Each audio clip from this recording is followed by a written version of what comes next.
Hi there, if you're meeting for the first time, I'm Maya and I study here on the internet sometimes, very newly on YouTube.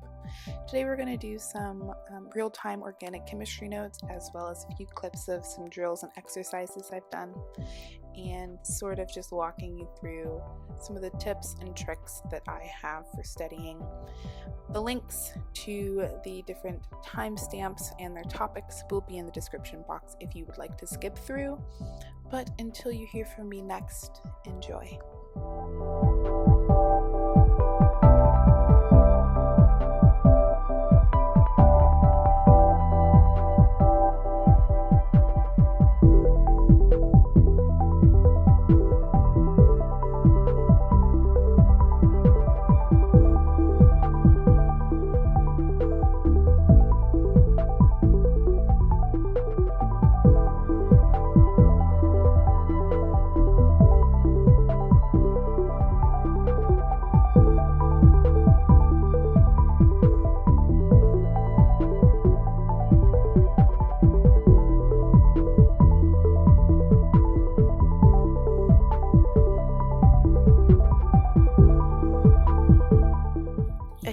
Mistake and efficiency, but a really common mistake that I've made myself and I know a lot of other students make is just copying too much information from textbooks or lecture slides.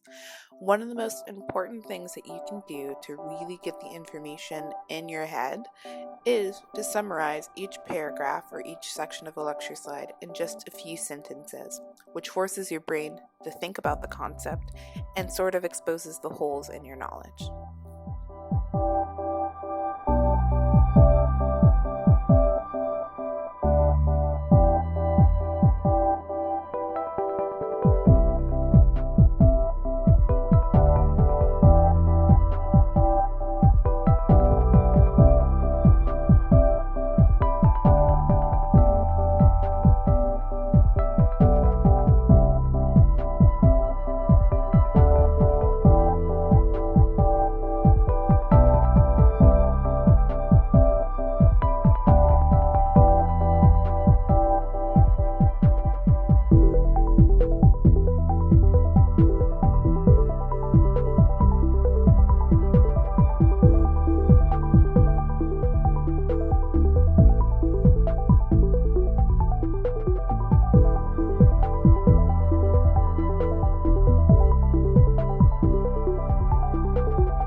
If you look at the top of any of my notes, you'll find objectives as well as key terms, concepts, and people. The objectives I'll talk a little bit more in depth about in the next clip, but this is the reason why I do my exercises, my drills, and even why I take notes. And hopefully by the end of each section, chapter, or unit, I'm able to check them off confidently. The key terms, concepts, and people list is an alphabetized glossary of words that I'll be referencing throughout my notes. I try to focus on connecting concepts versus defining words throughout my notes, so I'll highlight those words that I may need the definitions for in pink or in red, and then I'll use my key terms, concepts, and people glossary to define them.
little bit later in this video about pre-lecture, post-lecture, and during lecture notes, but I think it's important when discussing pre-lecture notes specifically, or when making notes from a textbook at all, that you're reading through your textbook while you're making these notes and that you understand what concepts are being discussed and explained. Better yet, you should be understanding what the takeaways are from each chapter. A great tool for this are the objectives that are usually at the beginning of a chapter, which explain exactly what you're supposed to be learning in that chapter. Reading through those and using those as a guideline will prevent you from focusing too much on some of the tiny details that textbooks often include.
Or I haven't mentioned it in the last 0.5 seconds, I do have a Tumblr blog dedicated specifically to study motivation, inspiration, and tips, which is always linked in the description bar.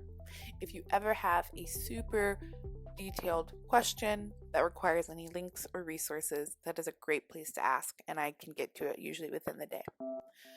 One of the questions I get asked the most is the difference between pre-lecture, during lecture, and after lecture notes. Let's talk about pre-lecture here. Pre-lecture notes are dedicated to preparing yourself for the lecture. This is when you should be reading your textbooks and lecture slides. This is when you should be trying to understand what will be discussed in class. And this is when you're creating your bare bones notes and gathering the materials you'll need for the unit and organizing them. This is also a great place to get some preliminary active recall questions. The biggest mistake I see people make with their pre-lecture notes is focusing too much on understanding the material versus just understanding what material you need to understand. You shouldn't seek to have a complete understanding of all of the concepts, but you shouldn't be surprised when something's brought up in class.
As we transition into some clips of me doing some exercises for organic chemistry, I wanted to talk about exercises, drills, and real life application.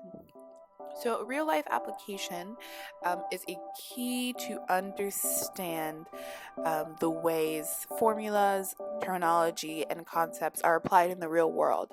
And you'll be surprised at how seeing the way people use a certain formula will help you understand the basis of the formula and how it should be applied when looking at an exam or looking at homework. So I challenge you to pursue something like a case study, a journal. See if your textbook includes any resources that sort of show you how these math problems, these organic chemistry problems, anatomical terminology are used in the real world.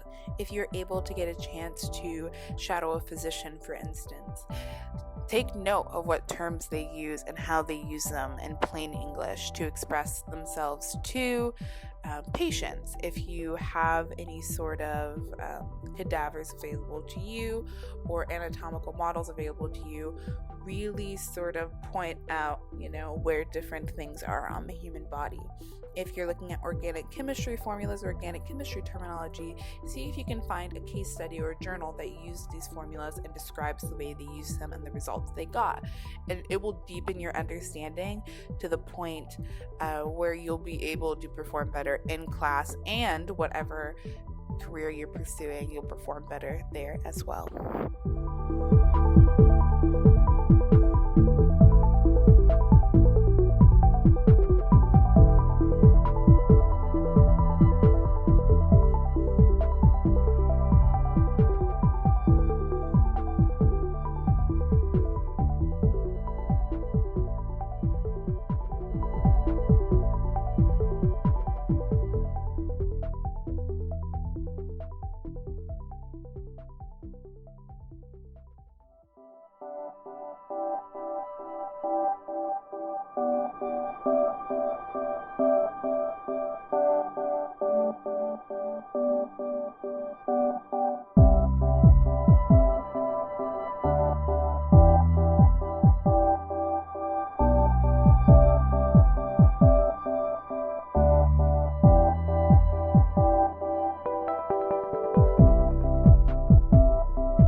Your number one task during your lecture is to simply listen to what the professor has to say.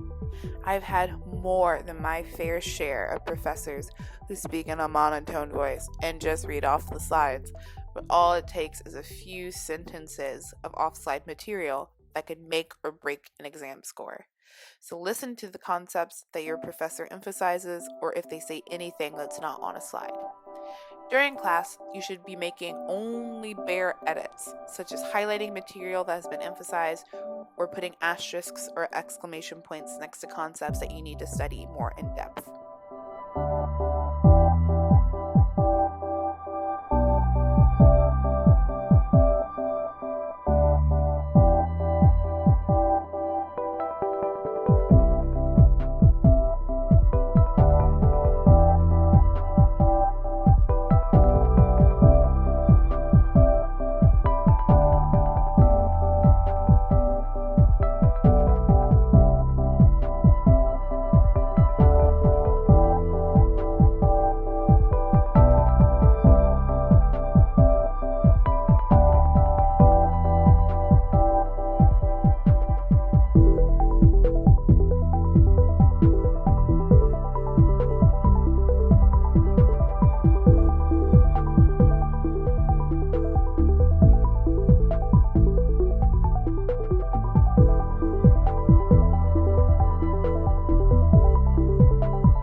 your lecture's over is when the hard work begins. Your first priority is basic revision. You should be combining what you've just learned in your lecture and the concepts to emphasize and study, and combining the information you already know, deleting some things if necessary, and emphasizing things as necessary as well. This is also when you should be starting your practice. So, best form of practice, which I will discuss in a later video more in depth, is active recall questions. I have a Tumblr post, which I will link below, all about scoping and active recall, but it's exactly what it sounds like. This is also a good time to do drills and exercises that are included in your textbook or that you can make up on your own. This is also when you should be organizing any supplementary materials such as external websites or videos to help you understand better, rereading your textbook, and emailing or asking questions to your professor appropriately.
So you've made it to the end of the video.